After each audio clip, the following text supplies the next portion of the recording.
Nestled in the dusty heart of the Sonoran Desert, just south of Tucson, stands a beacon of faith and of history, San Xavier Mission del Bac.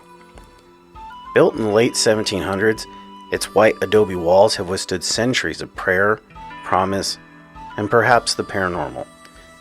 Some say the whispers of monks echo in the chapels, and shadowy figures drift among the candlelit pews. Is it memory, or is it something more? Either way, this is a sacred place, and it's more than just a church. It's a legend, and they call it the White Dove of the Desert.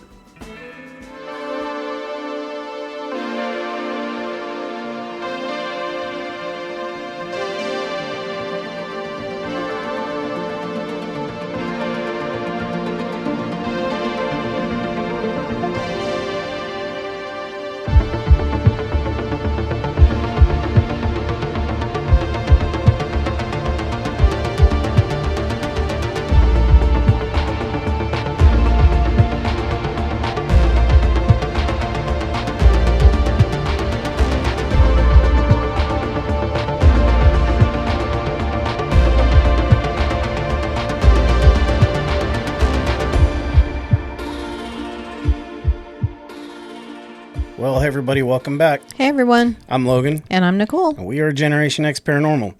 You know, it's funny, before we got on air today, we can see out of our window of our studio, and no kidding, we watched our neighbor. You guys will like this, especially Gen X. Our neighbor drove their trash from their garage to the end of their driveway and then put it in there. I swear, if they'd have gotten a stick out to beat it, I would have turned totally into Tom Hanks. I know. I looked at him and I said, hey, we're living in the burbs. I know. It's like, I wanted so bad to say it. I've never seen that. I've never seen anybody drive their trash down to the end of the block or the end of their driveway and beat it with a stick. I've never seen that. And we just watched that movie like a few days ago, and that's what was funny. Oh my gosh. Anyway, guys, we've got a great show. We're going to be talking about something that's very important, really to a lot of people, but it's kind of got a special place in my heart because I'm from Tucson and I'm repping the Tucson hat. But if I can just for a second kind of be real with you guys, it is still a very active place of worship. Mm-hmm. And at no time did we ever disrupt anybody's worship. We did everything we did with the utmost respect. And we want to make sure that if any of you decide to go there, please show the place the respect it deserves. Okay? That's our PSA warning for this, because it is important. It's important to cultures, it's important to a lot of people in Arizona. But yeah, it was quite an interesting trip. We've done a couple of shows from our Arizona trip. Yep. We did, of course, U of A, University of Arizona Wildcats. Thank you. And we did Jerome. Mm-hmm. Jerome, yeah. So this is kind of the end of that series. Probably not the last time we'll ever investigate something out in that area. No, but yeah, so this place is really important to me. Honestly, for one of the main reasons is that my grandmother was an absolute staunch Catholic. She would go there we tried to take her every weekend. And anybody from Tucson knows this, that, well, heck, you don't have to be from Tucson, but you would go to this place and you'd buy the candle, and then you would go and you would, you know, my grandmother used to make this whole thing about it where she would touch San Javier's head. So there's like and we'll get into this later, but there's like this, I don't know, I guess effigy, lack of better words, of San Javier. It's obviously not his real remains. But she would kiss her hand and put it on his forehead.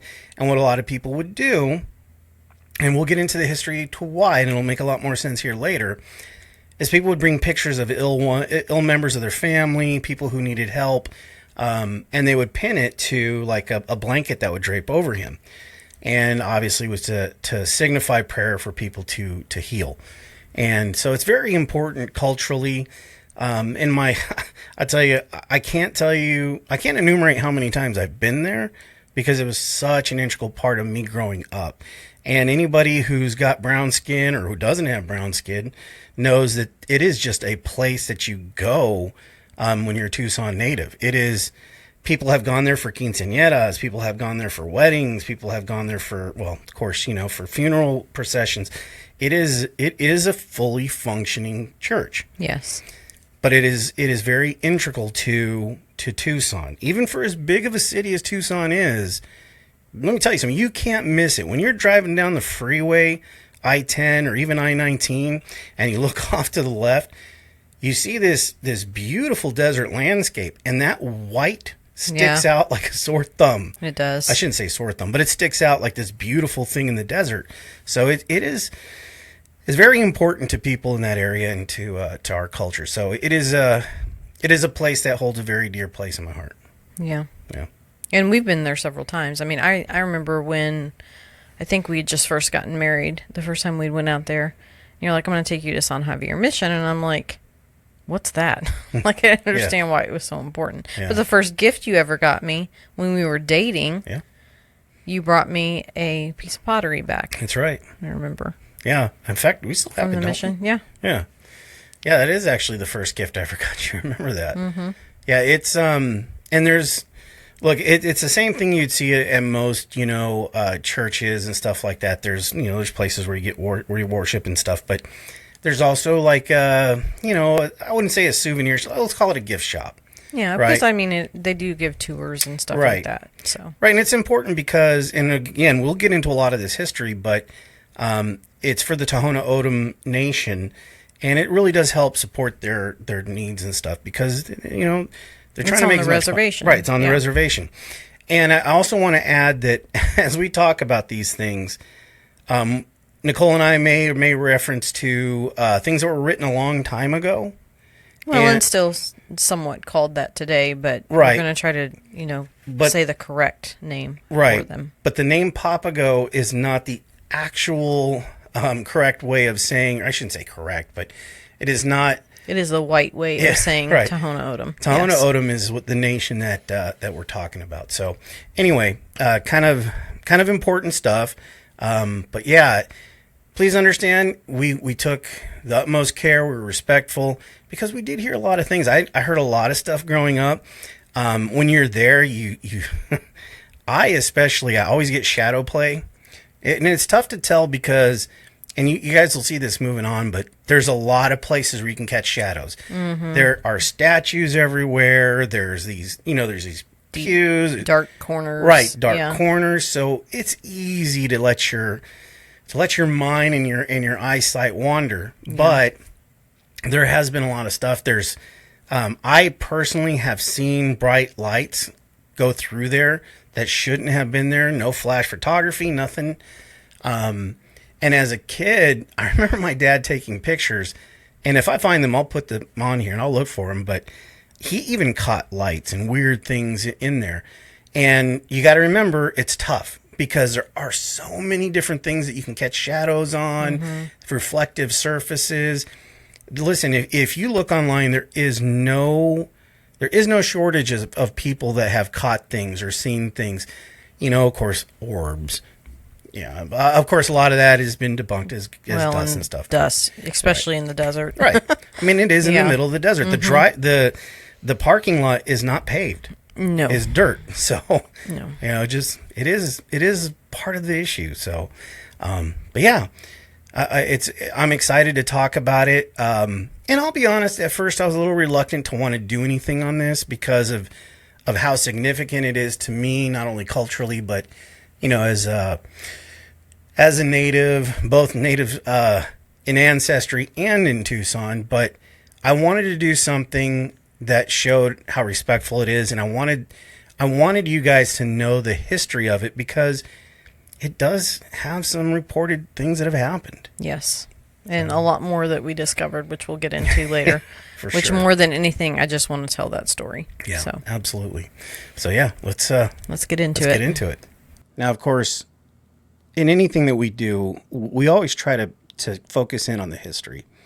There's a lot of people that do investigations that sort of research the paranormal, and it's not that it's wrong not to. People don't choose necessarily to do that.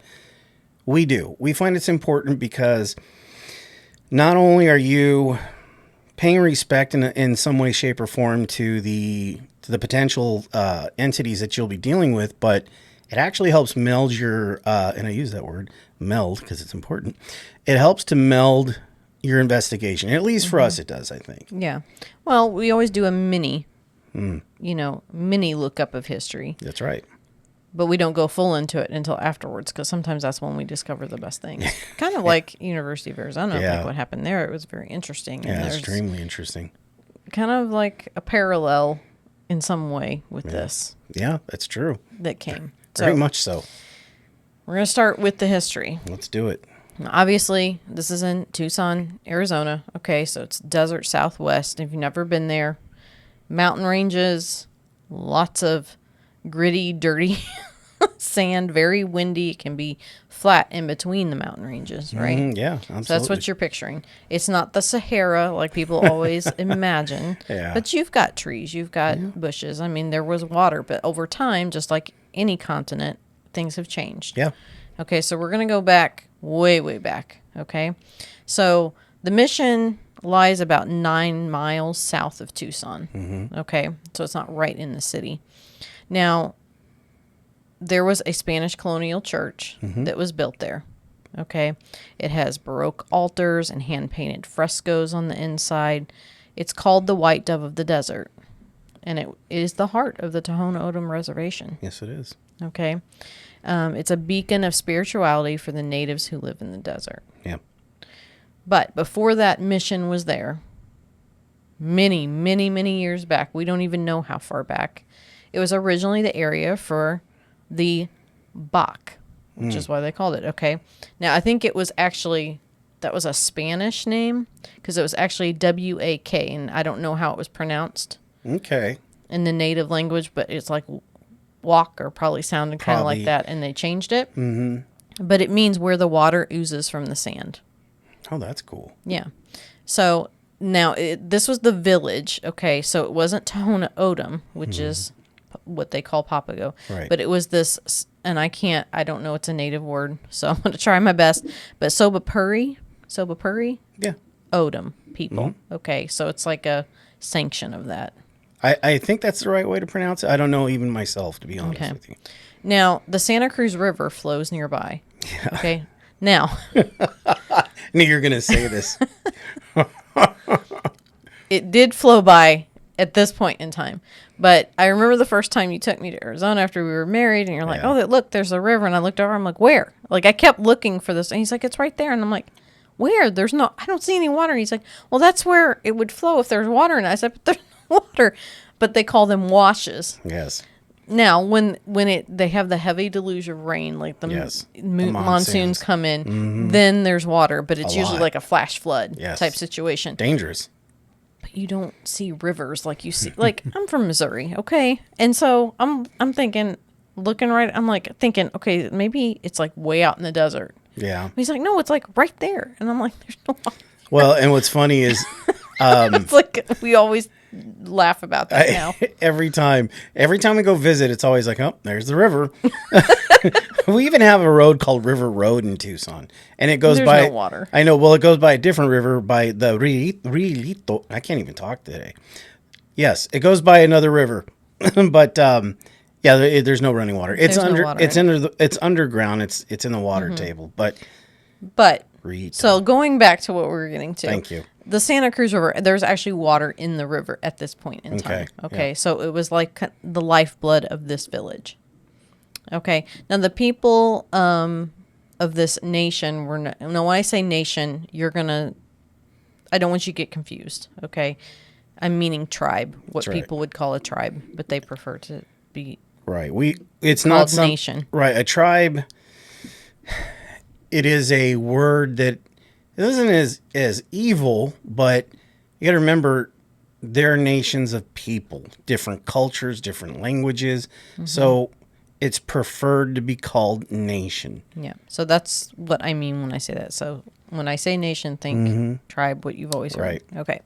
So this nation was known to be a very generous and giving. You know, you hear about different native nations, like there was the war fighting ones, and there was the peaceful ones. Well, these were the peaceful, and they spent their days like any other people would, providing for their family. And they also played games. They had some like games that they played.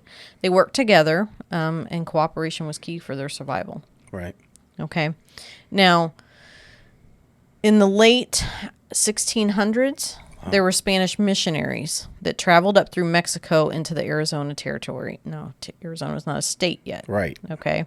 Still belonged to Mexico, technically. Mm-hmm. So that's why they're traveling up there. Now, the natives at Bac, okay, were experiencing a drought at the time and had heard of this Spanish missionary named Padre Francisco Eusebio Kino. And they decided to invite him to visit them at their village. And so Father Kino arrived at Bac around 1692. And in his own words, he found the natives very affable and friendly. Yeah. He showed them a map of the world and showed them how far he had traveled to speak to them about God. Now, obviously, he couldn't speak the language, so he's like pointing and... Right. Right. Okay. Here's the important part. Okay, they're going through a drought, right? He introduced livestock, grains, veggies, and fruits to the village. Mm-hmm. So think about this. They're living there. They're going through a drought. They can't grow their food. He comes with all this stuff, and they're like, okay. It's bountiful for them. Yes. So this is a good sign, right? Right. Okay. Now, Father Kino decided to make a Spanish mission and to name it San Javier after a Spanish Basque missionary, San Francisco Javier, who he considered his patron saint after he was made well from a mortal illness after praying to San Javier. That's right. Okay. So that's what the mission is named after. Right. Not that San Javier was ever there. Right. It's just he, thought this man saved him. That's right. Because in Catholicism, it's a lot of saint. They pray to a lot of saints. Yes. And yes. That type of It's stuff. quite a different, a big departure from, Christianity where it's just prayer to, Jesus, to God and all those Right. things. There are lots of saints right. for different things. Mm-hmm. Okay.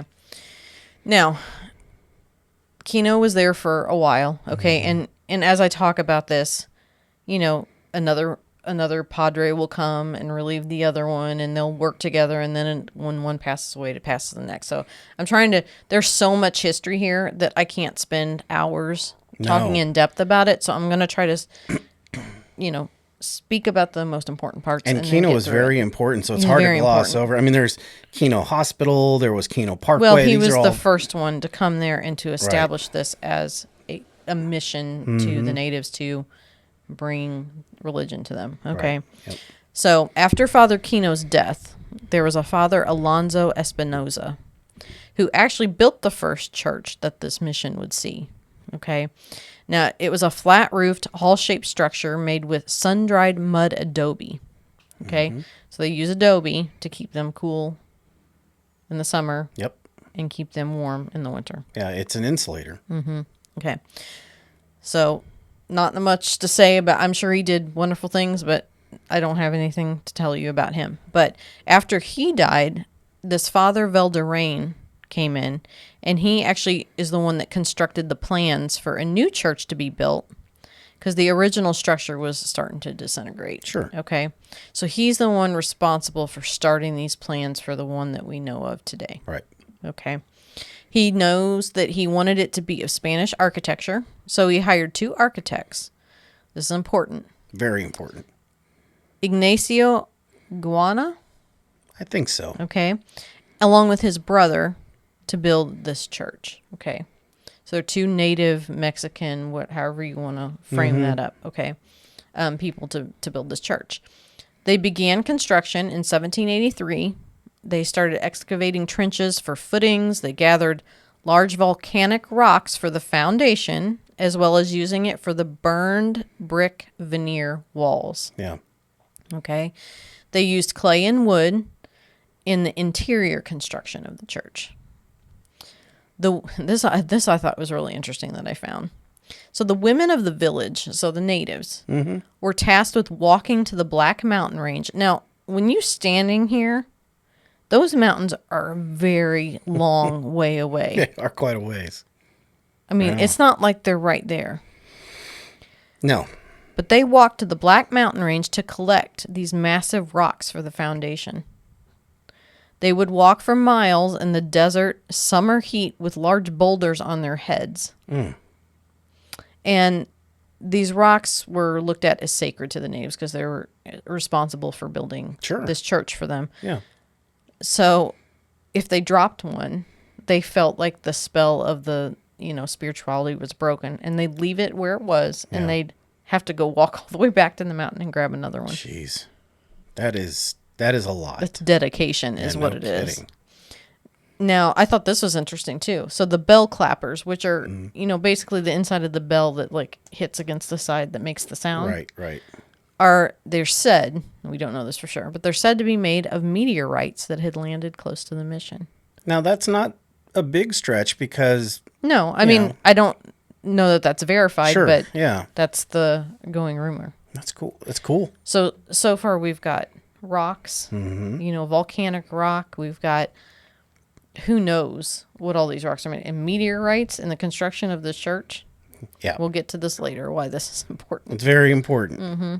And for those of you playing along, you got to understand that rock in materials very important to the paranormal. Yes, it is. Okay. So we're, starting to begin the building of this church, okay? Now, on May 2nd of 1790, Father Velderain, who started this, died vomiting blood. I don't know, tuberculosis. Probably. It's what something it like sounds that. like. Yeah. Now, he's rumored to have been buried beneath the sanctuary of the church because they were still building it. Yeah. They had built the foundation, but they hadn't started putting the flooring and all that other stuff in. So that's interesting. It's very interesting. If he's buried there. Now, after 14 years of construction, the church was nearing its completion in 1797. However, the East Bell Tower was never completed. So there's two towers when you look at the pictures of this. Okay, there's one on the left, one on the right, and this would be the right side. Okay. Now, there are many rumors, legends of why this was never completed. Okay, the first one is, and this is the going one that I found the most, okay, is that one of the architects of the two brothers that we spoke about before fell from the tower and crashed to his death below. And this would have been Ignacio. Yes, yes. Now, after this happened, they said they couldn't get any other person to climb the tower and complete it.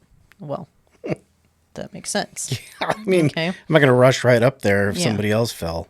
But the natives have a legend that he turned into a rattlesnake when he struck the ground, and that it lives beneath the mission floor under the tower. I have heard that. Yeah. And there's something interesting with that reservation and rattlesnakes in that culture, because I don't know if you remember this, when we were living out there, I had come home from work one day, and there was a rattlesnake right in front of our front door. And I didn't get in closer. I was like, nope, not doing it.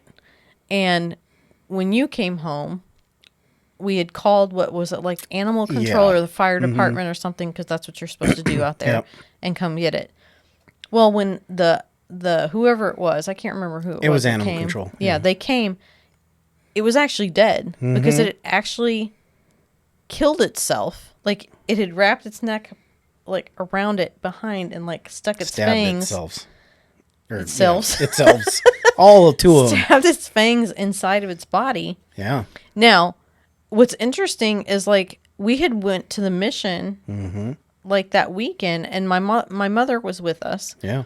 And we spoke to one of the natives at one, because there's these shops out front, to one of the natives there, and he had said, well, that means something bad was supposed to happen to your family, and the snake did that to protect you. Kind of a sacrifice. Like a sacrifice. And I thought that was a very interesting translation of that. Now, if you Google it, it says that the snake is already dying, and they basically commit suicide before they starve to death, or it's either that or they've been excluded from their... Right, they've been shunned. Yeah. The shunning. The shunning. Which, by the way, I lived in Arizona the majority of my life. I had never seen that before, ever. It was really strange. really but weird. I love the explanation from Yeah. the native man at the mission about that. And so when I read this about him turning into a rattlesnake. There's something with Yeah. the rattlesnake there. It's easy to make that correlation. Yeah, well, that's the first thing I thought of when I read that. But anyway, back to it. So that's the first reasoning. Okay. Okay. Second reasoning is that they never completed it to avoid paying taxes to the crown, because obviously the Spanish crown is responsible for sending these missionaries out. Right. So they think, they build this church. Once they complete it, then they are responsible for giving money back to the crown. They're like, if we don't complete it, we don't have to pay them. Yeah. That's a little weak. Right. So we'll get back to that later, but those are the explanations, okay? Now, at the church's completion at this stage, okay, it was 99 feet long, 22 feet wide at the nave, and 60 foot wide with the 2 side chapels. So it's basically like a big rectangle square at this point, okay? The ceiling was set with arches and domes. There were 38 full-figure statues with 3 figures draped in garments, and there were countless angels and seraphim gazing down from the walls above. Yeah. And it's still there. You can still see this. Yeah, we'll definitely add pictures of it, and I hope they do it justice, because unless you're there, you don't really get just the dimension of everything and how awe-inspiring it is. And I will say, this is, not every podcast is, do you need to go watch the video? But this would be one that would be very beneficial in doing so, because, during our investigation, we filmed ourselves walking around. I took multiple pictures with my camera, so you can kind of get an idea of what this place looks like. Yeah. So please go and look at that, because it's so beautiful inside. I agree. Just absolutely gorgeous. And look how old, 1790s. Yeah. How many buildings in the U.S. are that old and still together? And functional. Yes. Yeah, and to tell you the truth, I feel like I was kind of, I don't know, I feel like that was something I took a lot for granted as a kid, because I'd go to this place and I thought, oh, okay, this is how these things are done. Now I've traveled the world, we've done so many different things, and I have yet to ever see anything quite like that. Yeah, there's something very special about it. Yeah. You can definitely feel the history when you walk in. Absolutely.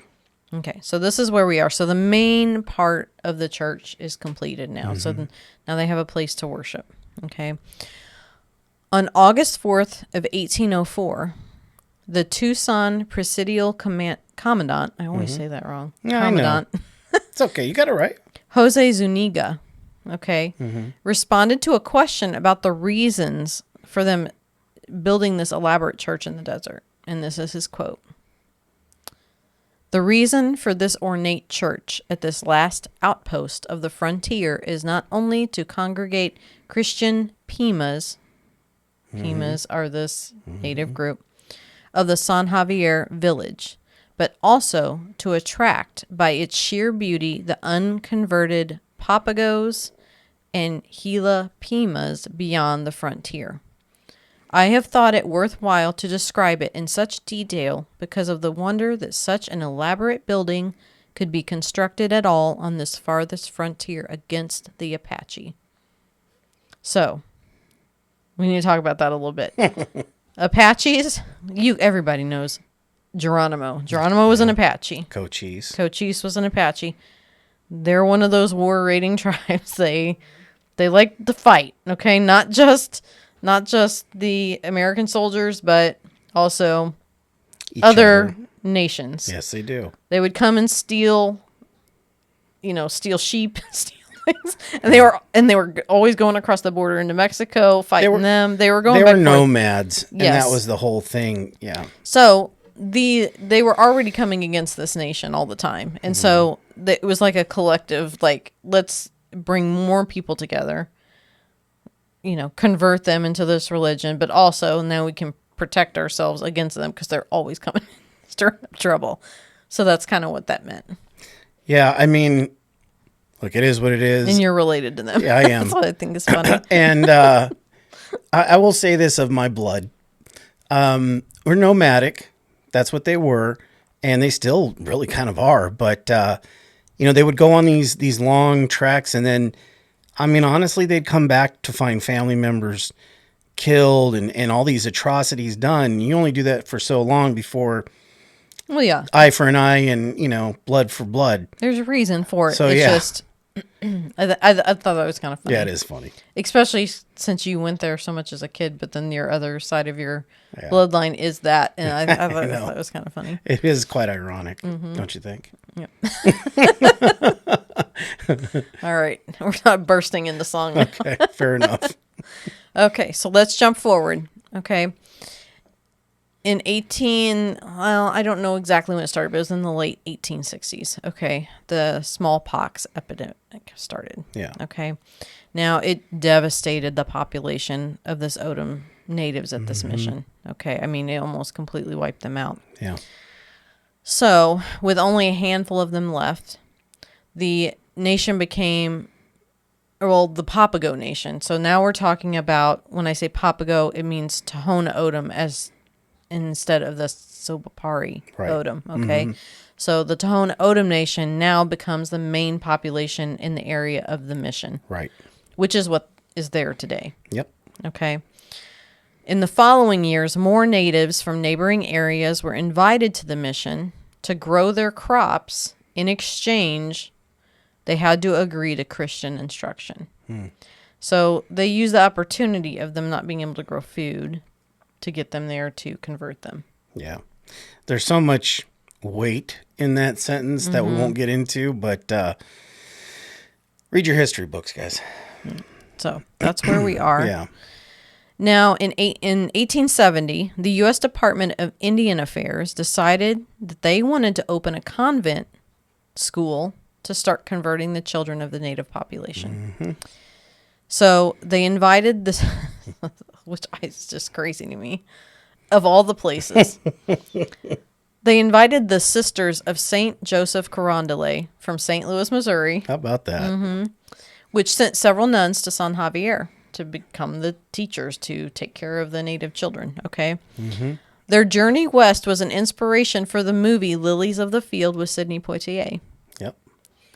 And I've never seen the movie, but I did look it up, and it's It's pretty dated. different. Yeah. But I thought that was interesting that it inspired that movie. Yeah, very I kind of want to interesting. go and watch it now. But now the school was not open for very long before it closed down. Right. It was a very, very short time period. We're jumping forward to 1880. Okay. Now, I found this because I'm like, I wonder what else could be in the area. And this came up. So, San Javier also had like a mining and smelter company that opened the San Javier Western Extension Mine, which was several miles south along the Santa Cruz River. Yeah. They mined ore, ore was made up of copper, lead, and silver. Yep. So this is important. Yeah. I grew Copper is very important Yeah. with the paranormal community. Very much so. And what's interesting is my family were copper smelters. My father was a copper smelter before he went to college. My grandfather was a copper smelter. That is something that you grew up around as a kid. So copper is an interesting part of all this. And there's something else. There It was is the copper also, state. Yeah, well, there was also a white quartz farm Yeah.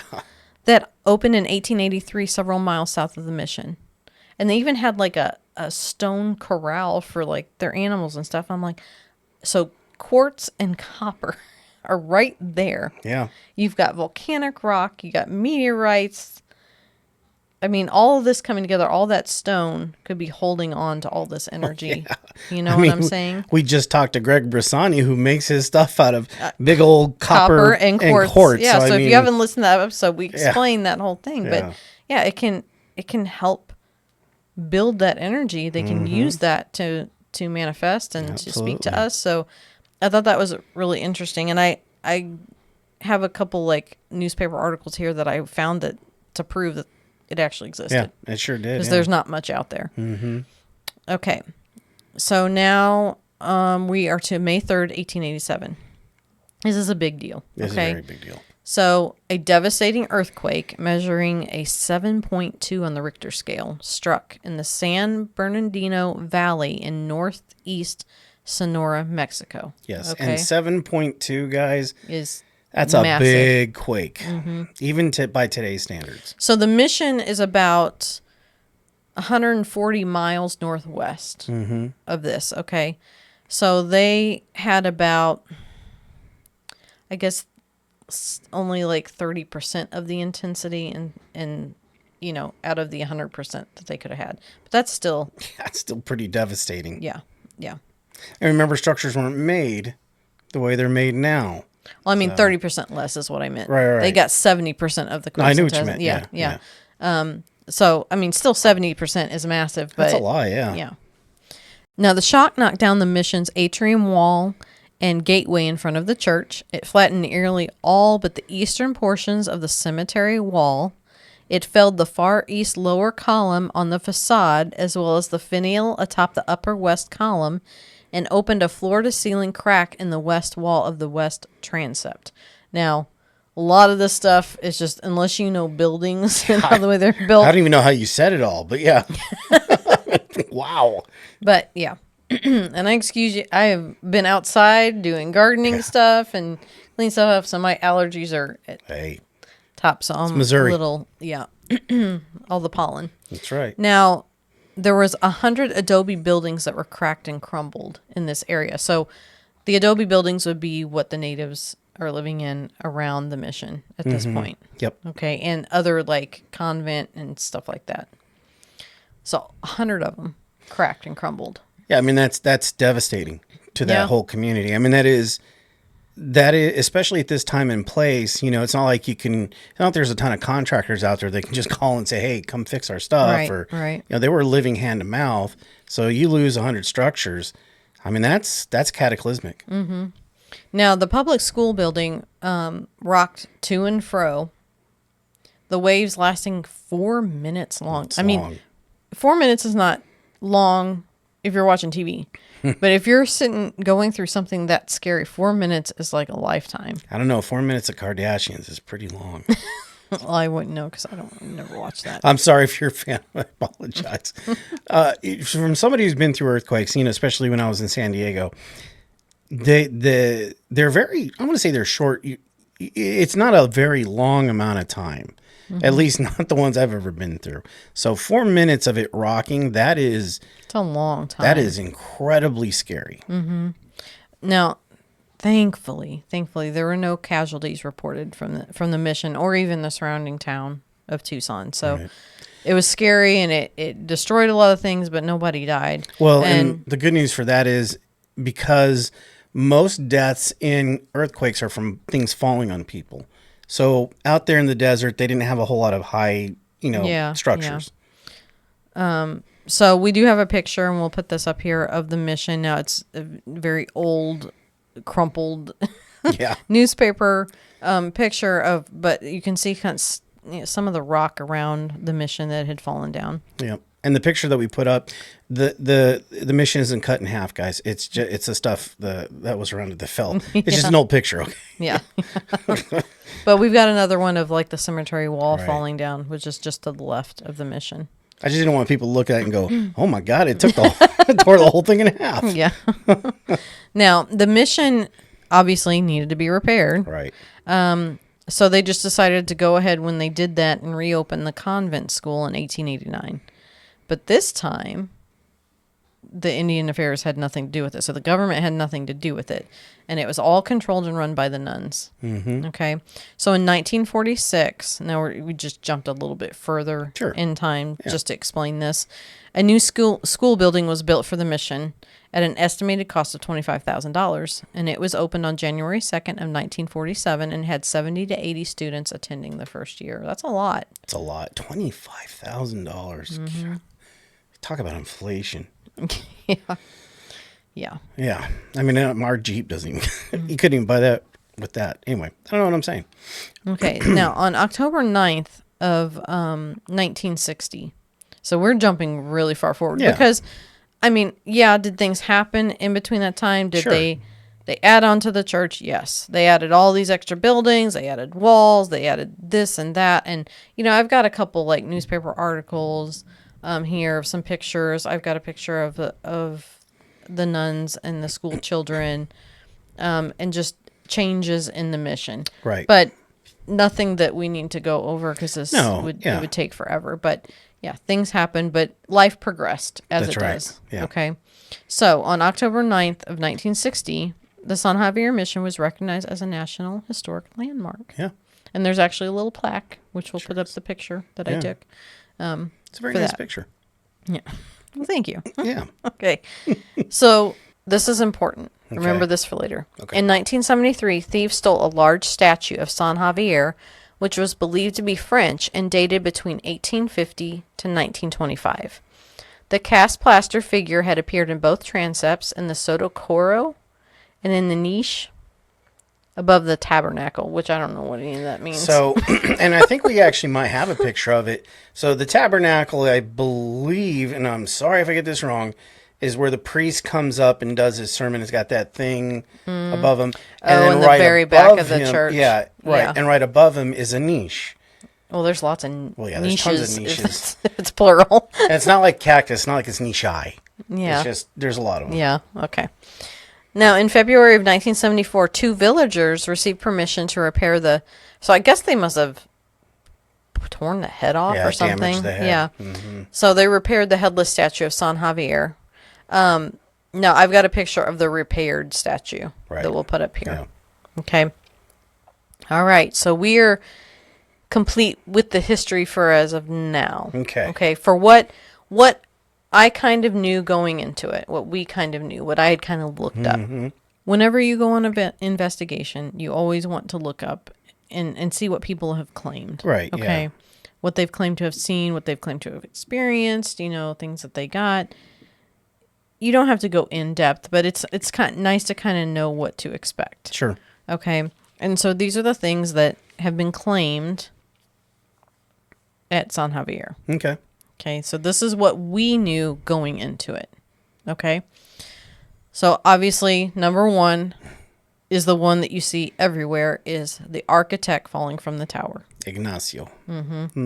Well, it's just the architect falling from the tower. Right. Okay. And they say that it feels like someone is watching you from the tower. So this is him watching you from the tower. Right. Okay, so we are going in thinking, okay, let's focus on the tower. Okay. Number 2, around dawn and dusk, a white-haired padre has been seen around the church grounds, which would make sense. Yeah. I mean, You have priests walking around. I mean, that it would be odd would make sense. if there was a paranormal thing going on and that wasn't part of it. And this last one. Okay, and so we really focused on this one a lot. Yes. So the story goes that in 1949, a schoolhouse, so the convent school, that was next to the mission, caught fire in the middle of the night and burned to the ground, killing everyone inside. Right. Witnesses said they saw a nun that no one recognized inside trying to get the trapped children to safety.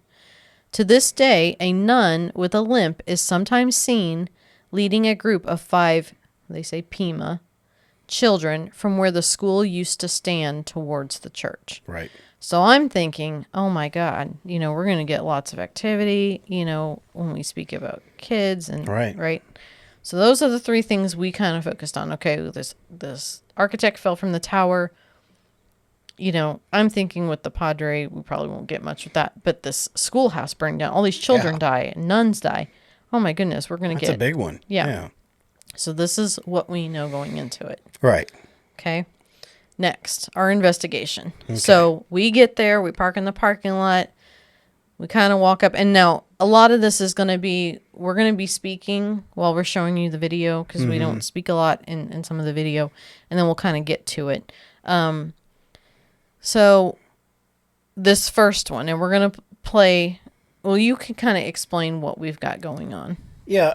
So real quick, ITC. Okay, I want to cover this real quick. ITC is an app or a program or something that's not necessarily tangible in the sense of holding. Well, no, even some of the ITC stuff is. Anyway, it is digital recording. It is digital it's all digital. So a lot of people, I want to say a lot, there is a fair amount of people in the paranormal community that don't necessarily like ITC. And it's not that I fault that. I get that. So what we typically like to do is we like to run analog with ITC at the same time. And we've gotten some incredible evidence doing that. But in this particular sense, we didn't really do that for a couple of reasons. One was to maintain that respect, and not be there walking around right, loudly investigating. We're exactly, staying on the down low because there's people worshiping, there's people coming to do tours. You don't want to do that, and be disrespectful.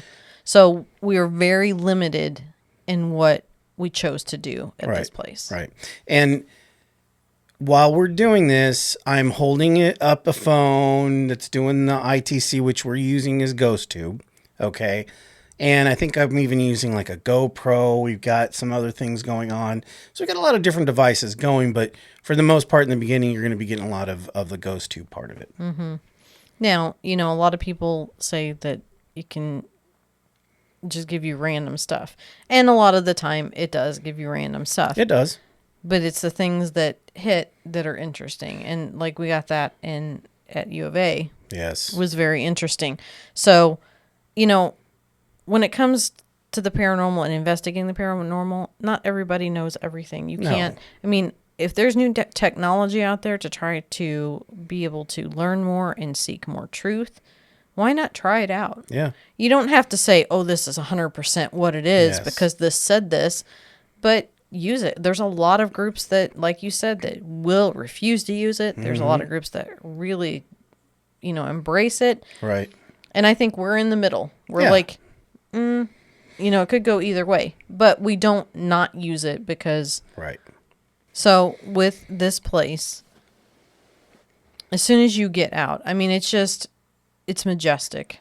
Standing in front of you, there's a deep history there, and people that come to this place are spiritual. So I think one of the first things that when we were walking in there, we got some interesting stuff that came up on the ITC.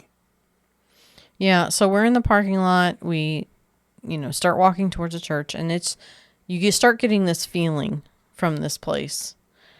And part of it is you're just feeling the history. You're feeling all the energy of all the people that have come, because this is a place of worship. This is a place where people have celebrated people's lives that have passed on. They're celebrating marriages, quinceañeras, all these things over all these years. Right. You can feel all that energy. Absolutely. Especially when you walk inside, but we're not to that point yet. So we're just walking up onto this church. Okay. Yeah. Another thing I want to add real quick is that there's something that happens with your eyes too. Because you remember it's in the middle of the desert. So there's this big, vast, open blue sky. And then there's this real contrasting white that's there. And it really kind of plays with your eyes a little bit. Yeah, it does. But I remember we were walking in, and to the left is where the school is now. So I was remembering, Yeah. I'm thinking, is that where the original school was? And I'm thinking, okay, But we're walking up, and he's got the ghost tube thing on, and I'm just taking pictures at the moment. So we're really not paying attention to it. We just kind of turned it on. But we're going to play this little thing for you, and then we're going to talk about it.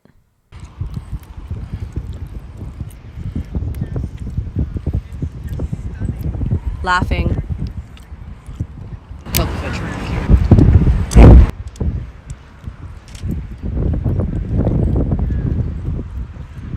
Rubbery. Oh, you mean the top part? Was it supposed to match? Yeah. So it was supposed to match up there. And the legend goes that. So was very interesting to me. Because there were two words that came across there. And this is what we're talking about. So first, I had forgotten to turn my camera on before trying to take pictures. I'm trying to take pictures. I'm like, and I say, well, I guess it'd help if I turned that on. And you laughed. I did. But like right before that, it came across the word laughing. It sure did.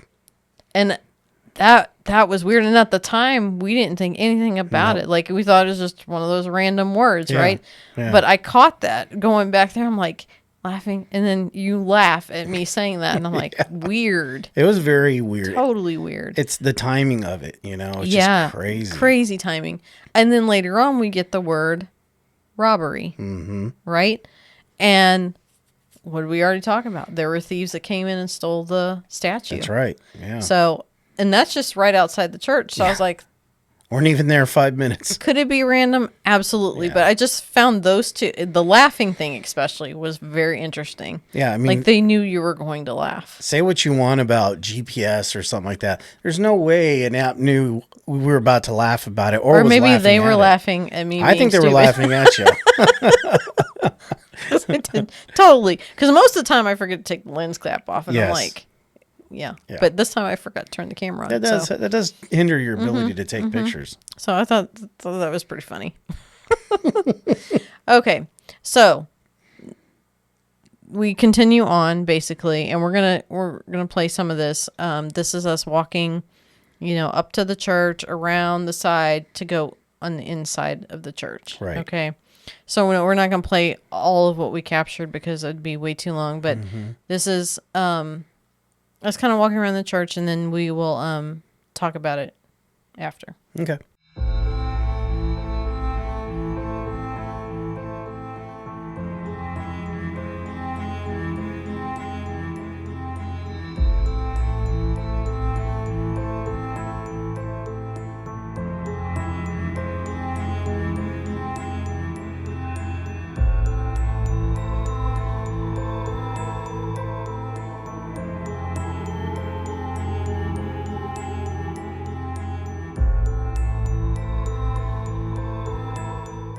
Okay, so that's kind of the inside of the church. Yeah. Yeah, parts of it anyway. Right. Now, I don't know if anybody paid attention to this, but in the corner, there's that Yeah, thing little that has sconce where holds the is. water. Right, the holy Okay. water. The holy water. Now, I am not Catholic, and you didn't do it either. And when we first started this investigation, we actually sat down on those wooden seats there. Right. And they are very loud and very pews. noisy, the pews. And we sat down actually directly to the right of where the water is, okay? Right behind the doors, but we were trying to sit in a quieter place. Right. To be respectful. To be respectful.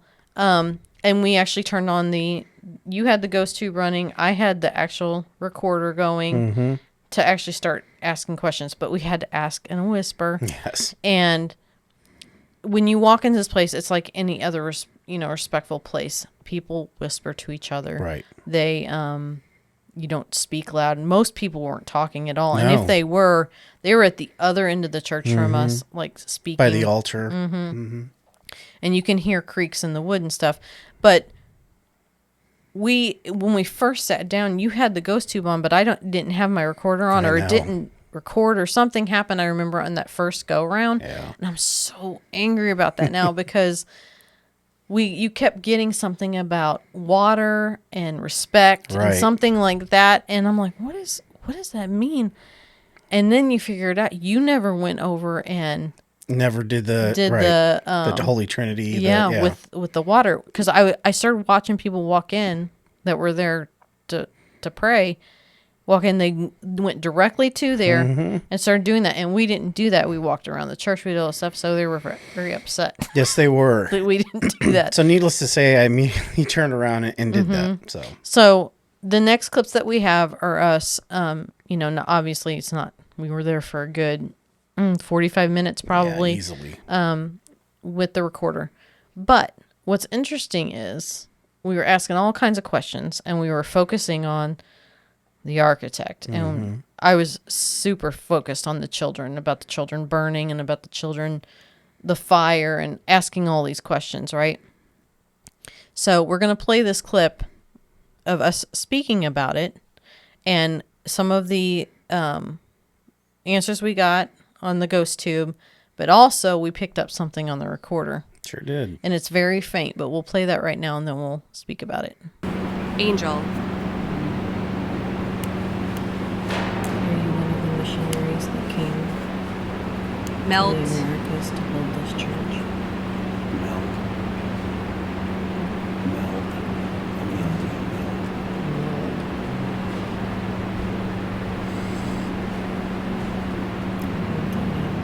seeing no.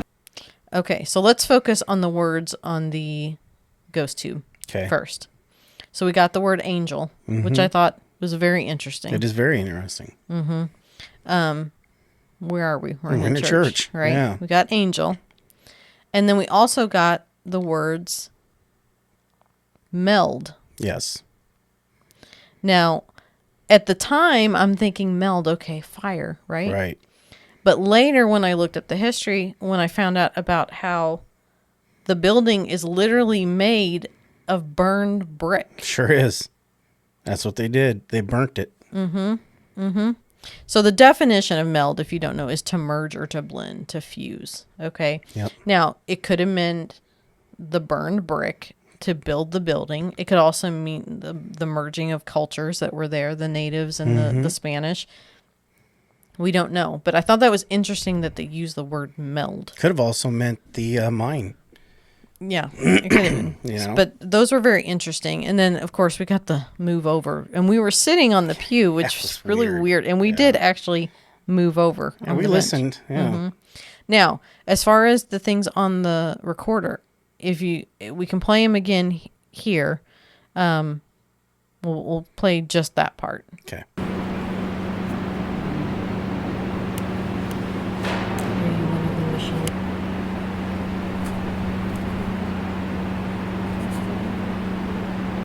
Okay, so the first one, it sounds almost like humming or singing to me. Yeah, and it's tough because you always wonder, because everybody does whisper and nobody carries on that loudly. But I can tell you that there was nobody around. No one. I mean, you're going to hear voices when we're Yes. talking at other times, and we were aware of those people. And, I made notes on it. These people were talking at this time, or these people were here. There was no one singing. There was no nuns in there. There was no one singing. There was no one humming. Yeah. I mean, if anything, they were whispering to each other. But this is a clear, like, Oh, yeah. It's melodic. Yes. But that would make sense for, like, the nuns would probably. Sure. Well, I mean, anybody who's Back in there the for day. like a mass or something, Yeah. there's obviously there's song that's done. So, And Yeah. then we got a second time. yeah, Very close in succession, which I thought was very interesting. for sure. So those are really the only things that we really kind of got on the recorder. Right. Because we couldn't really use the recorder in many other places on the property because we're walking around, there's wind, there's Sure. bird And it was noises, very windy that day. extremely windy. There are people walking all over the place and talking. So It became we learned tough. our lesson from U of A not to even worry about it. It was not going to work. No. But in the church, I thought, okay, it's going to be quiet enough. And I'm so glad we decided to use it because we Yeah. did pick up those Yeah, we sure sounds. did. What they are, I don't know. I mean, they're definitely up for interpretation. It's just that we know because we were there. There was nobody there. But, and it's just my guess that it's probably a residual sound Yeah. of like, Yeah, I would think so. worship, probably. But, at the time I was like, we're not getting any response when I talk about the architect. We're not getting any response about the kids. And I was really hoping for that. Like, we got some random words but I'm like, it really didn't match in the question. And that's what I'm talking about is like, if you get like a direct response using those things, then there's a lot more validity Sure. to it. But there was not, everything was just random. And I'm like, okay, Yeah. we're not getting anything. Yeah, it really wasn't. There wasn't anything that made sense, and at that point, why even bring it up? Right. Yeah. So this next one, I think we're in the back. We had walked through and we had walked behind the back part of the church where the fountain is, and we were kind of walking around. The only thing we had there, because we were getting ready to go into the museum part, I think you just had your ghost tube thing on. Yeah. Funny thing about that water fountain, though, I just wanted to add, first time I ever got stung by a bee was there. Really? Okay. Memories. But I remember at the time, because we had went back there because had been some pictures I had seen of the school children, the native school children, and I could tell they were standing by arches. And I was like, well, because I was trying to figure out, I remember where the original school was to try to figure out where it had burned down at. Right. And so we were back there, and there's arches on both sides, like all the way around this courtyard where the fountain is. And so I'm trying to figure out where these students would have been standing when this picture were taken. And I'm like, and I remember saying something on the video, and what did it come across on the thing? It says, "Why must you know?" Right. And I'm like, well, I just, want to know if the thing burnt down Right. or whatever. But what was interesting is that it came across "find me," just like a little kid would be playing hide and seek, like Yeah. "find me." It was playful. Mm-hmm. It was, But no direct like answering like about the fire or anything. Mm-hmm. But I was like, I just remember thinking at the time, that's like a kid. I like, know. "Find me." And you get you get concerned, and it's kind of heart wrenching because at the time the information that we had was about these children dying in this fiery, school. Yeah. But that's back in the area where the school was and where the kids all hung out. And so to get that "find me," Yeah. it kind of like tore at my Yeah, it heartstrings was a bit. Yeah.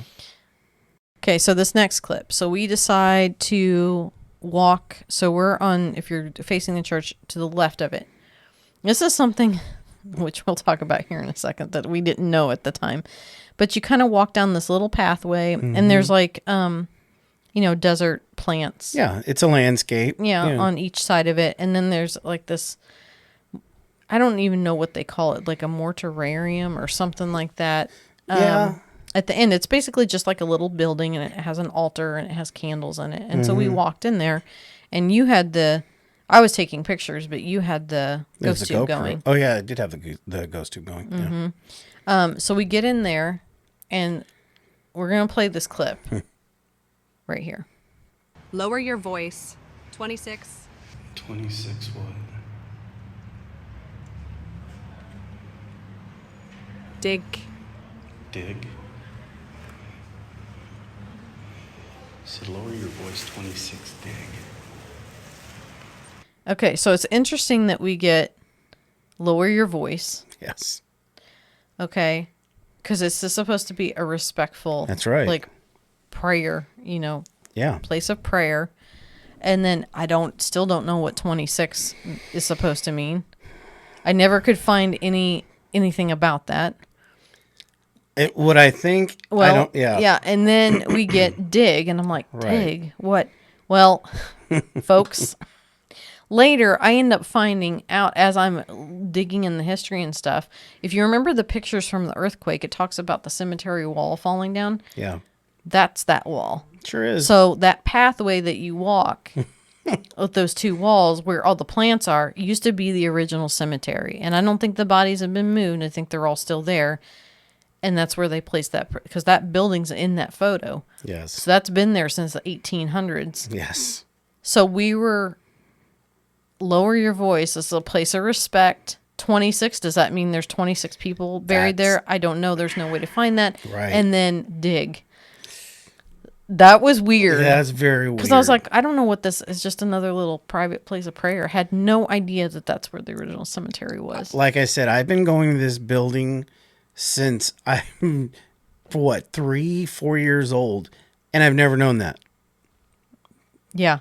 I don't know, because it's not a very big space. No, it's not. And it would make sense if there was about 26 people, that about 26 people could probably 26 fit there. could fit in there. Sure. But not much more than that. No. And there's no heads. I mean, there's plants there now. Yeah. It is a very... And there, I remember, like, in the video, when we're first walking in, I hear you go, oh, like Yeah, that. Like you felt weird. I got a very weird chill sensation.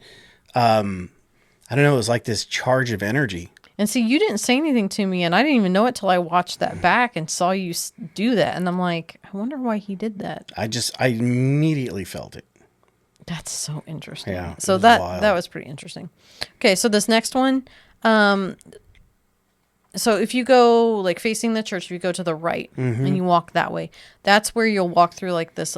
It's kind of like a patio area, and there's this little arch, and you walk through it, and the gift shop is back there. Right. Okay. So we're gonna play that right here, and then we'll talk about it.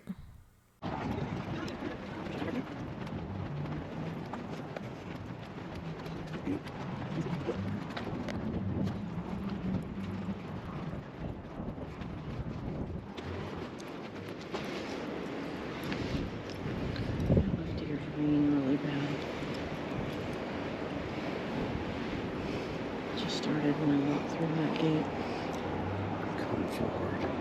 Why are you here? It's not necessary.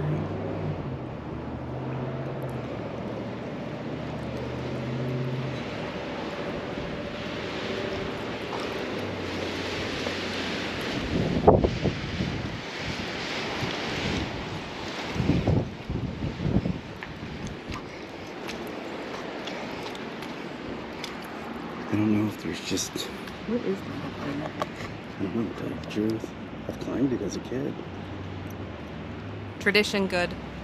Tradition, good.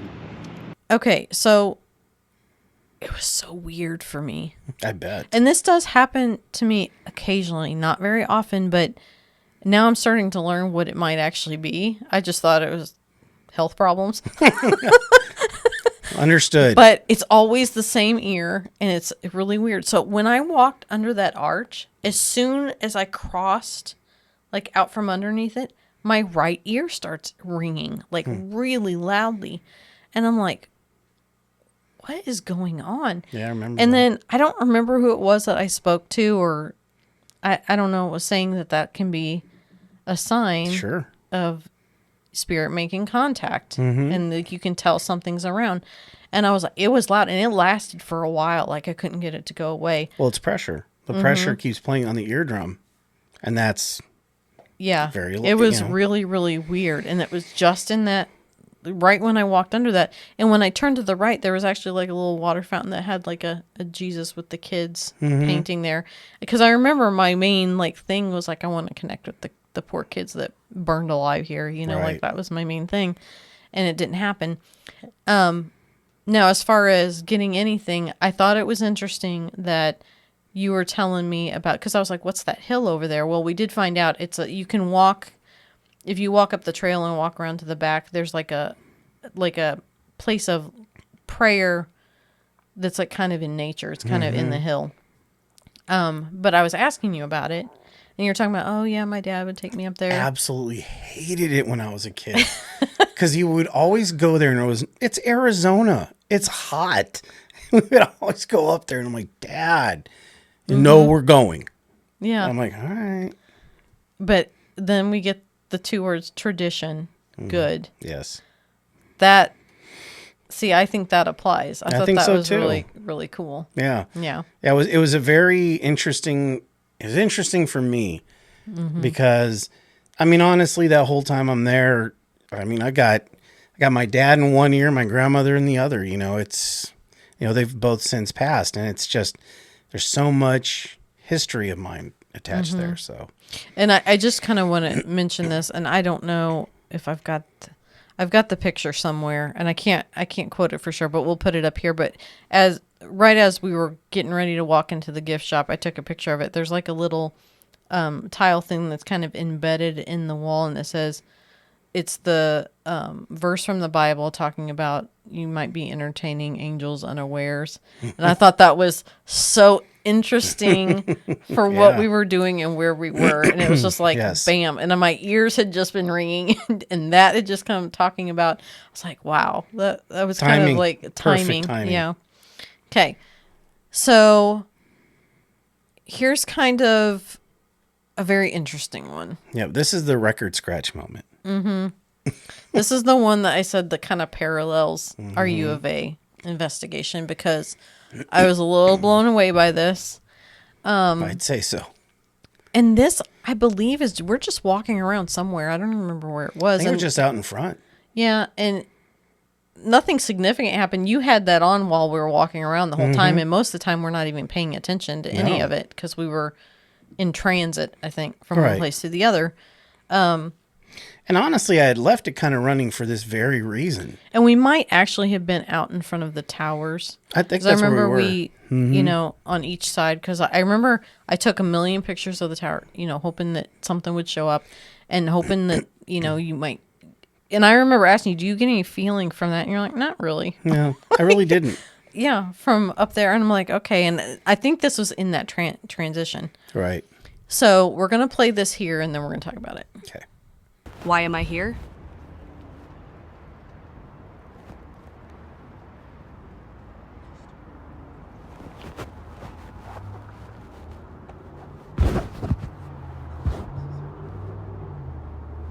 Joan. Okay, so the two things we got that I'm going to talk about. Why am I here? And in quick succession right after that, we get the name Joan. Mm-hmm. And I'm like, that's a weird name to get. Yeah. Okay, and when I think of anything related to religion with Joan, is Joan of Arc. Right? Sure. It's the only thing I can think of. I mean, it makes sense.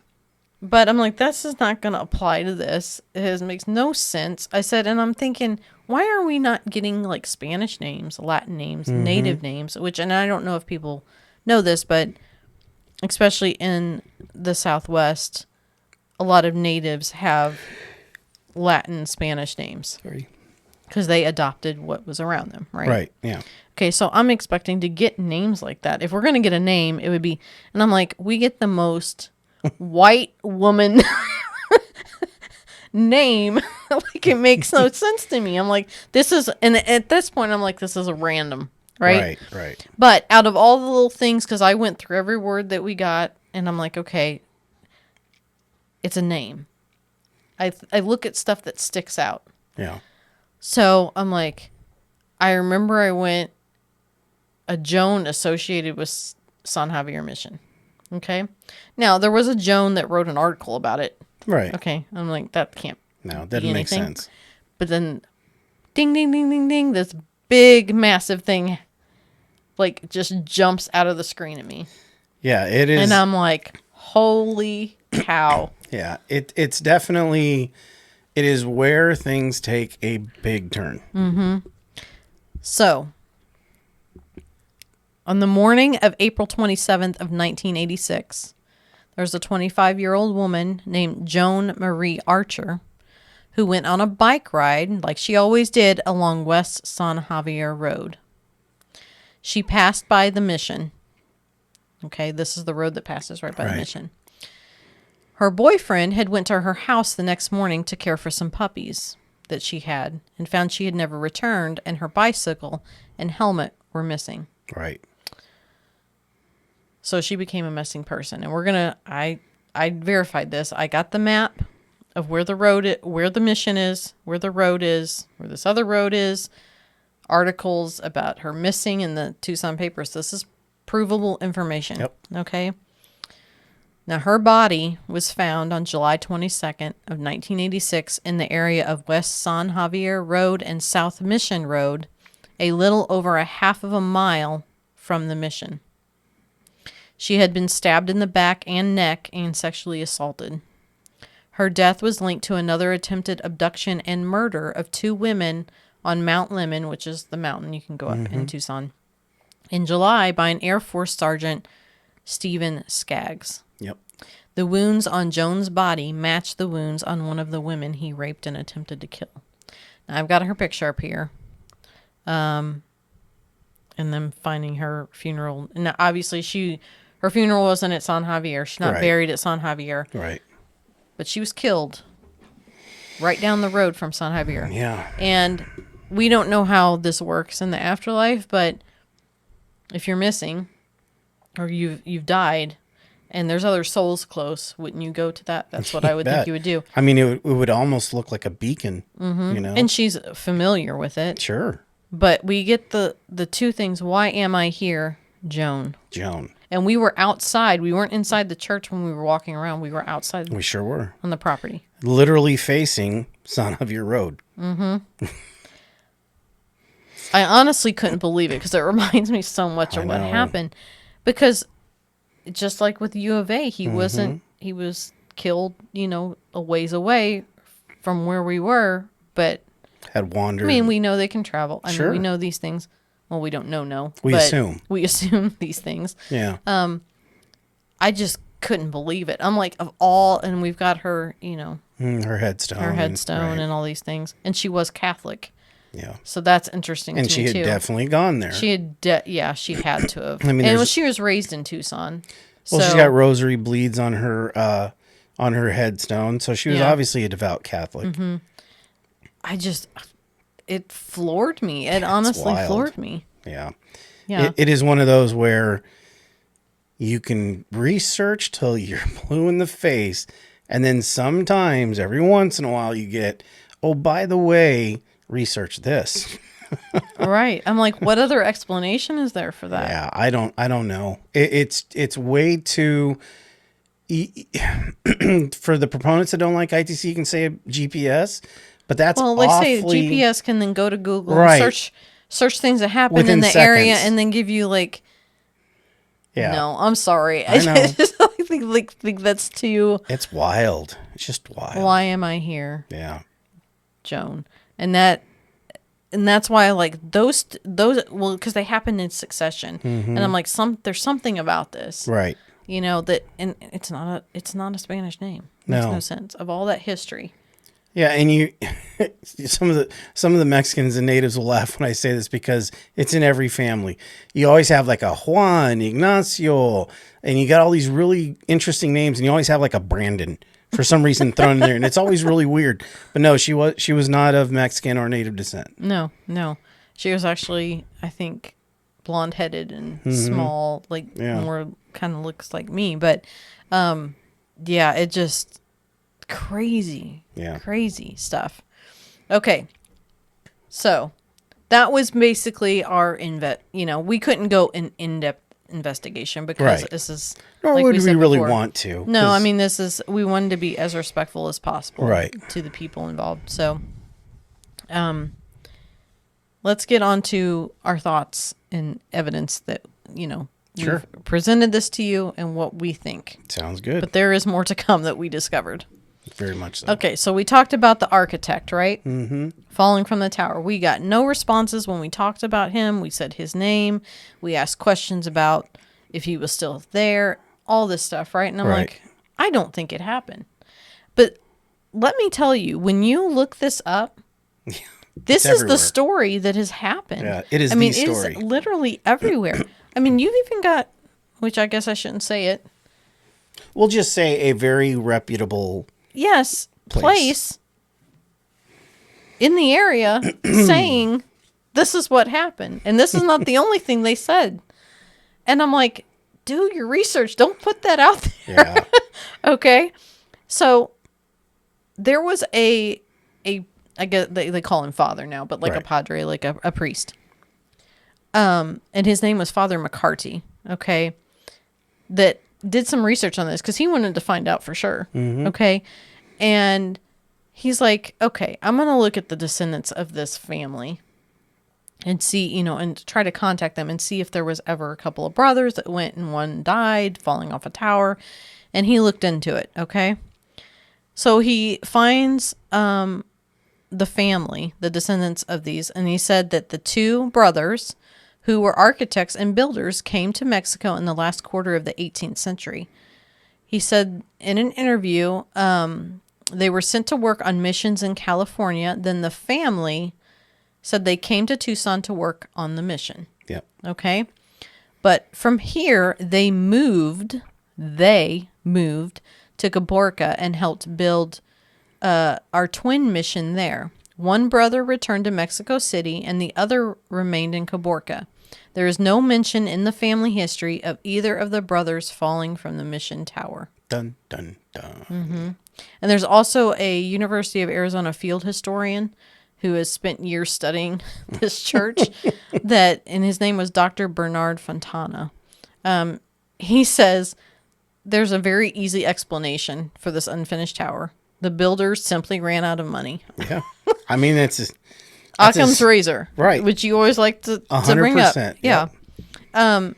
So when I was researching like the Spanish crown, okay, they would pay missionaries regardless of whatever condition of the church was. It made no difference. So them holding out to not have to pay taxes, it's not the U.S. government. It's the crown. So they've given them their allotted money to do whatever they need to do with it. But then once that money, they're not getting more. Right. That's just You how got it what is. you got. So they ran out of money before they got to that part, and that's just essentially what happened. Yep. So nobody fell from the tower, nobody crashed, nobody turned into a snake and went underneath it. I shouldn't these- laugh. I mean, that is a Well, belief. I you know, but I'm Yeah. just saying, like, none of that stuff happened. So right. It was easily found, is all I'm going to say. I know. Easily found. I remember when you found it. There was some swear words. Well, I was like, because we focused so much on that. We and, did. And it was A just, lot of energy went into that. Yeah. Okay, so the second claim, right, is people saying they see this white-haired padre. Right. Okay. Now, obviously, when I heard that, and I know you thought the same thing, this is a residual thing. Mm-hmm. Okay. It sounds residual because Yeah. there's no interaction there. But I was like, why is it dusk and dawn? But I found out that at dusk and dawn, the priest would go and light the candles in the church for prayer because that's when people would come to the church and pray. Okay. Yeah, Like, that makes especially sense. back in the 1800s Sure. and those time periods. So, residual, he's lighting the Yeah, candles. that checks out. Absolutely. That 100% believable Yep. that they see that. Okay. Now, this next one is my soapbox. I'm very irritated at. I'm just gonna say very irritated. Another allotment of cuss words came out And of this one. is the place that I was already speaking about that is the utmost importance. Should not be putting this out there because they do historical research. Yes, they do. And I don't know where they got this from. However, so the third claim that is that people are seeing a nun lead children, right? Right. From the school to the old schoolhouse to the church. Now, that I don't think is false necessarily. No. Because that happened. Sure. You know that I think is residual as well. I Yeah. think that it's probably just something that's there and it's Couldn't care replaying less itself. if you're there. It just Right. does what it does. And I believe that people have probably seen that. Sure. Okay? However, Guys, the pauses here. there is literally no evidence that there was ever a fire that destroyed a schoolhouse and killed a bunch of kids. Yep. And I even asked, I went up to one of the workers there, And she was an older lady. an older lady, and I figured this event had supposedly a native happened. lady. Right. That works and lives on the reservation. Even if she wasn't there at the time, by just the math of her age and where she was, She would have been she would have living known there. about it. You know? She would have been there. alive. Yeah. She'd probably been a kid. Right. Going to the school. That would be my assumption as well. Yes. And she kind of looked at me like, We asked. Yeah. I said very quietly and respectfully, have you ever heard of a fire that's happened here at the mission that I didn't say about deaths of kids. I just said that Right. could have burned down the schoolhouse. And she looked at me like she's heard it before and she thinks it's ridiculous. And she's like, no, there's never been a fire like that here. Not while the last few generations have been alive, and certainly not. She goes, all my kids have gone to that school. There's never been a fire. There was never a fire when I was a kid. And, this is said to have happened in 1949, right? And this lady was older. Yeah. Okay. So she would at least been a kid. Yeah. I mean, when she said that, I just kind And of I was like, yeah, I was like, oh, great. okay. Yeah. So when we got home and I did the research, I dug deep, because this is something you don't spread around. No. I mean, she was it's something. pissed. Yes. Well, it's children. I'm sorry. You don't have to apologize. Animals I get it. and children. You don't mess with me. That's when right. it comes to animals and children. I'm going to get to the bottom of it because, I was heart-wrenching to think something like that could have happened. Sure. You Yeah. know? So here's what I found. Now, was there a tragedy? Yes. But it is not a fire. So I looked up newspaper articles in Tucson, and I'm thinking, okay, if they could report on the earthquake in 1800, they're going to report on a fire. Sure. Nothing. No fire, nothing. I mean, I looked in used every word I could use that could possibly, nothing. Yeah. Nothing. And then I started thinking, well, are they covering it up? Because a bunch of kids, I'm like, could they have covered it up? And I'm thinking, no, there's no way it would have, gotten out, right? So this is what I did find. So there was a fire on Friday, May 13th in 1949 at the Tucson Dog Track. Yeah. It was a daytime fire that destroyed the track and a house trailer belonging to the caretaker. Yes. Okay, so I have the newspaper article right there. Fire is emblazoned on the screen for you to see. And a picture of something in Of blaze. the fire. Yeah. Yeah. So this is what's being reported in 1949. Okay, next one. Another fire. So the Metronome Ballroom, which was a nighttime fire that completely destroyed the building on Saturday, September 17th, 1949. And I've got the paper, the date, what page it was on, pictures of it. Right there. There's another fire. Yep. Didn't take that much Okay, so research. they were reporting on fires. It's not like Sure. they were reporting on fires. Yeah. Here's the next one. Okay. This didn't happen in 1949. This actually happened in October 25th, 1948. So an entire Was year a school. prior. Was a school. Drackman Elementary School fire in Tucson. It was a night fire. Yes. Of a school, like they were saying. Mm-hmm. There was no one injured because it's nighttime, which never really made sense to me. But it did. It destroyed Yeah. the school. Got it right there for everybody to see. Okay. And it's got the picture, everything. It's got how much it cost. Yeah. It's So there is a school fire. None of this happened. No kids were hurt. Nobody was Thankfully. hurt. But it did destroy a school. Sure. Because, some of these rumors start somewhere. So I'm like, Yeah. could it be, it started with, this elementary school in Tucson burned at night. Let's turn this into, this happened at the mission. Sensationalism. Yes. Now we're going to kill a bunch of kids in it and make it really dramatic, right? Yeah. This should not be done.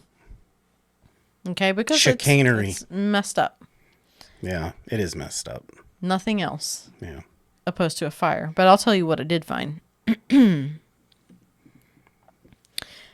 So I said, okay, there's no fires at the mission.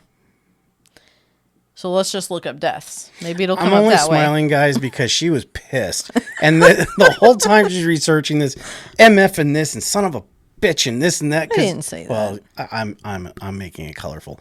But she was really pissed about this whole thing. I understand, Nicole does the research. She's the brains behind the operation.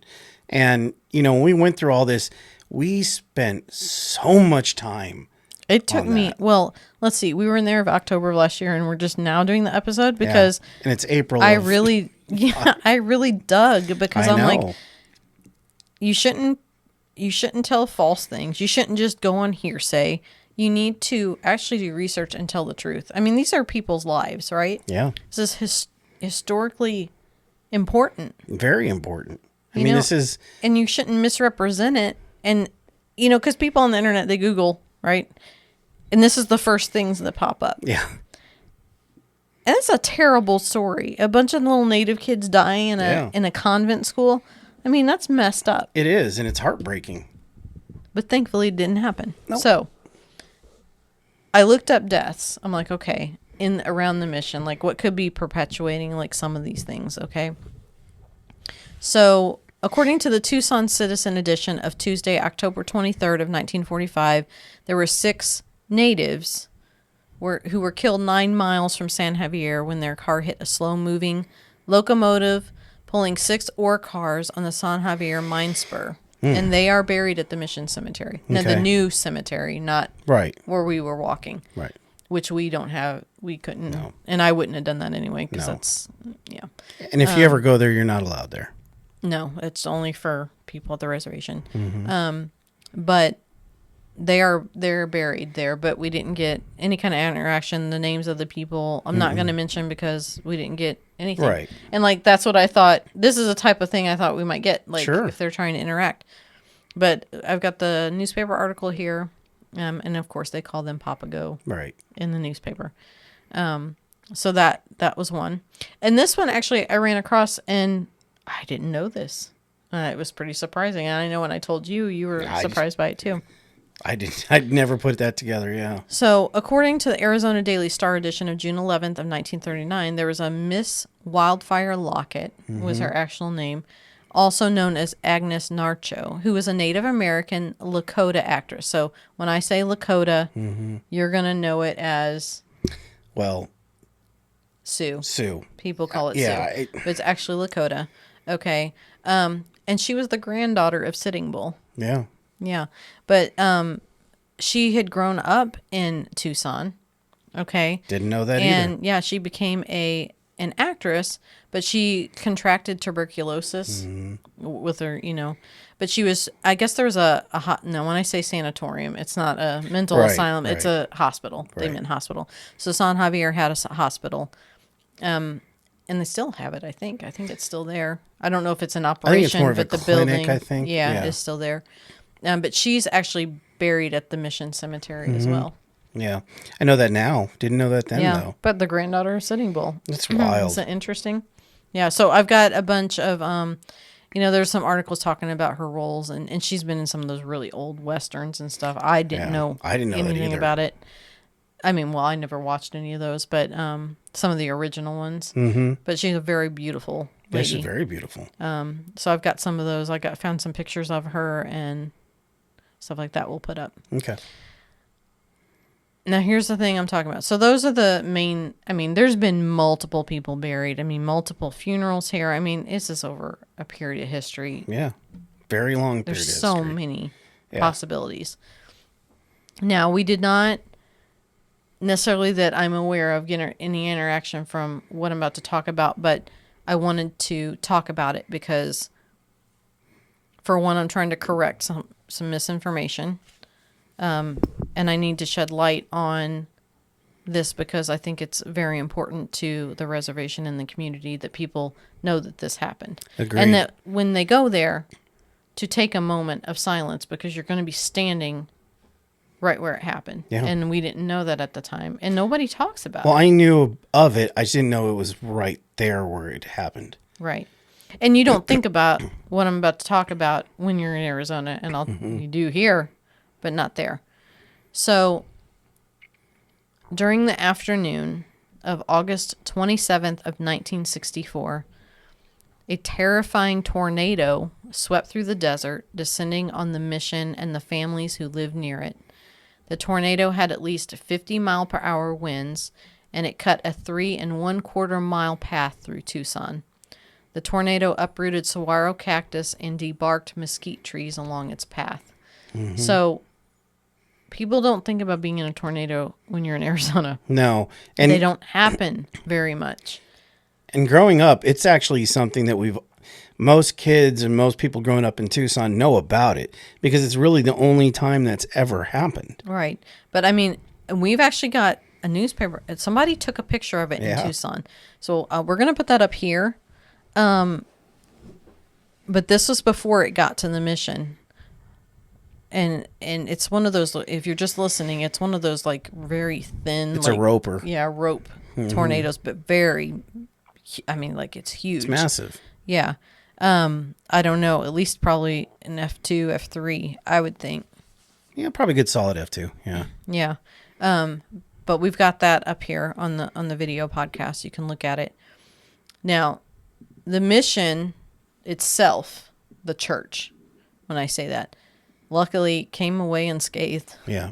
But it did hit the convent, okay, that was built next to it, and it ripped away the second floor of the convent, okay?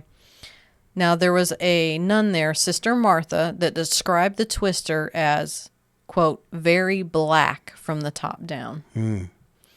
It continued toward the mission school, and it blew out 20 windows and whipped away the shutters.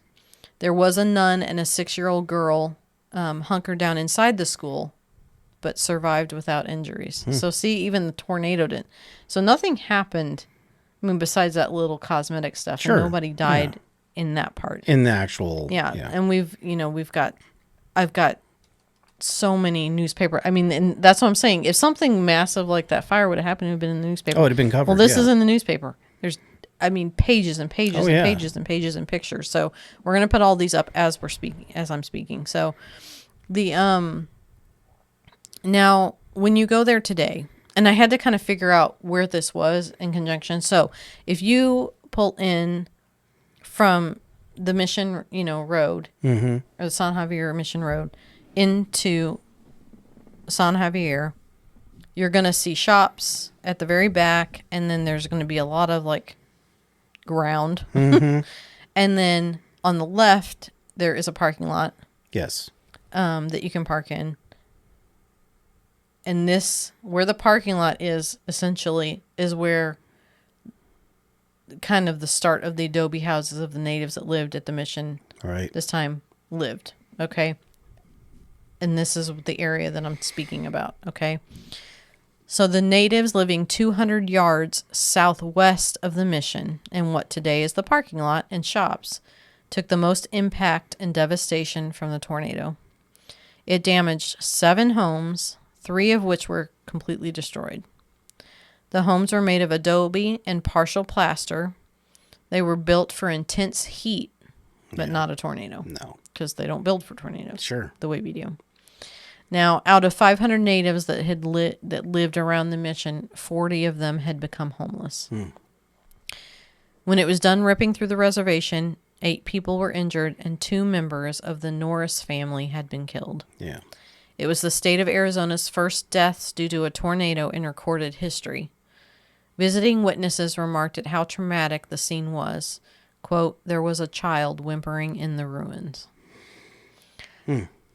This is very hard for me to talk about, so I may get a little emotional here, but like I said, we're putting these, the headlines in the newspaper and just the pictures themselves are extremely traumatic just to kind of look at. Yeah, they are. But in some of these, and I'll describe some of them to the listeners, you can kind of see the mission in the background standing tall and proud, but in front of it, all you see is rubble and partial walls on some of these buildings. Yeah, destroyed.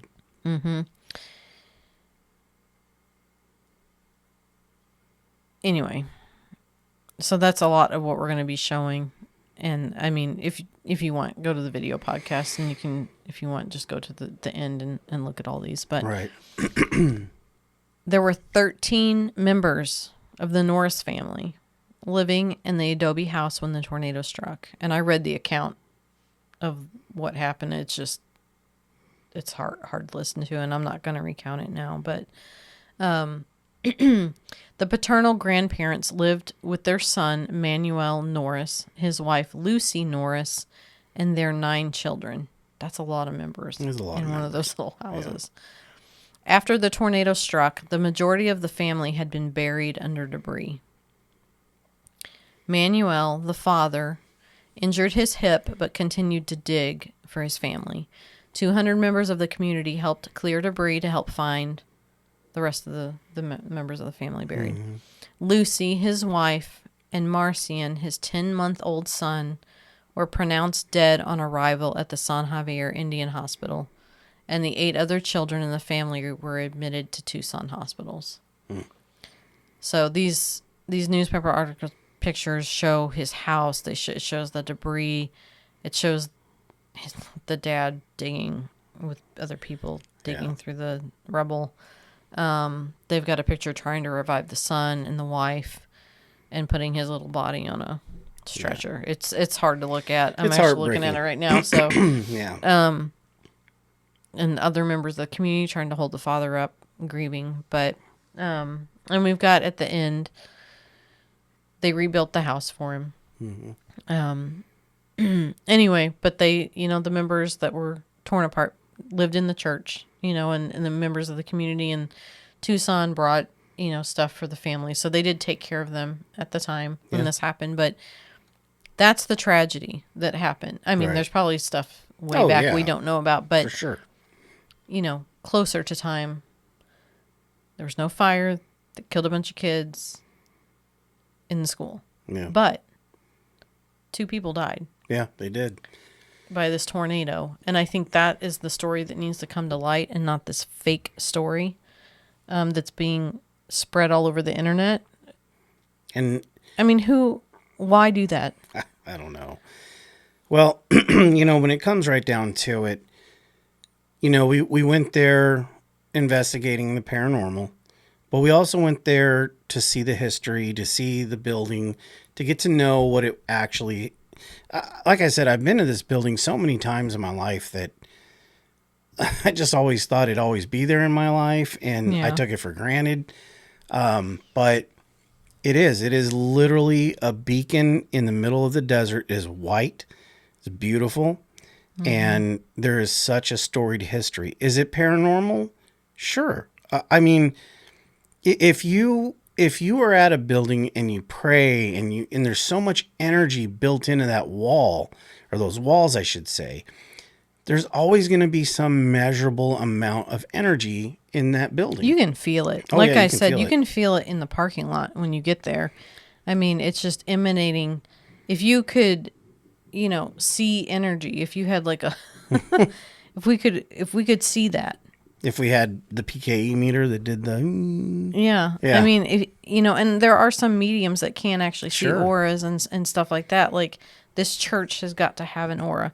I mean, all that time, thousands of people that have come, and people used to, migrate across the states and across Mexico to come to this church yeah, they sure would. to worship. So Actually, I think a lot of them still do. yeah, I mean, it's almost like, for Christians going to Israel. It's that same thing where it's very special to them. Yeah. It's very special to the natives on this reservation. And it's very special to Tucson. Yeah, I mean, and it's a beautiful place. If for anything you go to visit just for the historical, I mean, it's beautiful to just walk through, and the museum at the back is really cool, which I didn't even know existed for a long time. I've always known, yeah. But they've got, old statues, and they kind of tell you the history of the native peoples that were there, and we had thrown some of those up during the podcast. Right. But it's just really cool to feel that and to see the area. Please be respectful, though. Yep. I mean, if you go to do any kind of investigation, don't go in there and provoke and No. disrupt people and do things like that. But I know I'll definitely have a different feeling Oh, yeah. the next time I go. Now that Same I know here. that this happened, it's just devastating. Yeah, guys, if you get a chance to go to Tucson, go to this place. It is amazing. In fact, I don't know many people that go to Tucson that don't go to this. Well, it's when you go the TripAdvisor thing, it's Yeah. one of the top Yeah. things to go visit because it's very cool. But also, they've got, and we didn't go back there this time because I don't even know if those shops are still open at the very back of the parking Oh, yeah, lot. they're still there. But We're they've just- got native made, jewelry and all that stuff. And that's actually where we talked to the guy that about the snake. Yeah. But even more so, on the side, what do they call those things? The wooden constructed like table like things that they have to the side. Do they I don't have know what they're like the called. wiki up type? Yeah, I don't know that there's thing? a particular name for them or not. Well, they have but- them all set up, and the natives come and they sell things. Well, they were selling fry bread, so good. and I was like, "We're getting fry bread." If you've never had fry bread, it's so amazing. And I think we got the fry bread with the honey on it. Yeah. It was so Yeah. good. And we took a picture, so we're gonna put that up right here for you to see. And we barely made it back to your mom's house I before know. we ate that. 'Cause it was Oh, so it was good. so It good. was warm and. But yeah, instead of going to places like that and going to, these we have Indian made things, don't go to those places. Right. You need to go to the reservations straight to the people because we're going to tell you a little known secret here. Those people that do that, yeah, they buy it from the natives, but they don't give them any money for it. And then they charge you probably, 6 times what they actually paid the native person that made it. Right. And they make all the money off of Yeah, it. the markup is Yeah, the all natives on their don't get the side. money from that. So it's something that we always make sure and do, that we go straight to the source. We give them the money. Yep. And they're always so grateful and they're always Yeah. so kind. And that's what we do on every trip. That's what we did up at Ken to Shelley. Canyon de Shelley. And they are so grateful for it. I mean, it's art. Artisan made things. And they're fry bread's the best. Yeah, I'm tasting it right now. Well, guys, thank you so much. We had a great time. Obviously, very special place for us. We'll obviously continue to go there. My family's there. But if you get a chance to go. And if you're going to investigate, be respectful. Know that is still a very active place of worship. It's a historical place. Make sure you do the right thing. That's all you need to do. And, yeah, I mean, what a great episode, and what a great amount of history. Thank you for digging in. That was a lot. It was a lot. It took me forever. But once I found out that was not valid, I was like, something. It's got to be known. Something happened here, but I got to figure out what happened. And I still don't understand why. Yeah. That's being reported that way. Like, where are they getting their information? I think from? somebody got some bad history, and it's just kept perpetuating through the years. But So. I can't name the place, but if you're what you are, you don't do that. No, you don't. Well, guys, thank you so much. We had a great time, and we look forward to seeing you guys next week. I'll see you next week.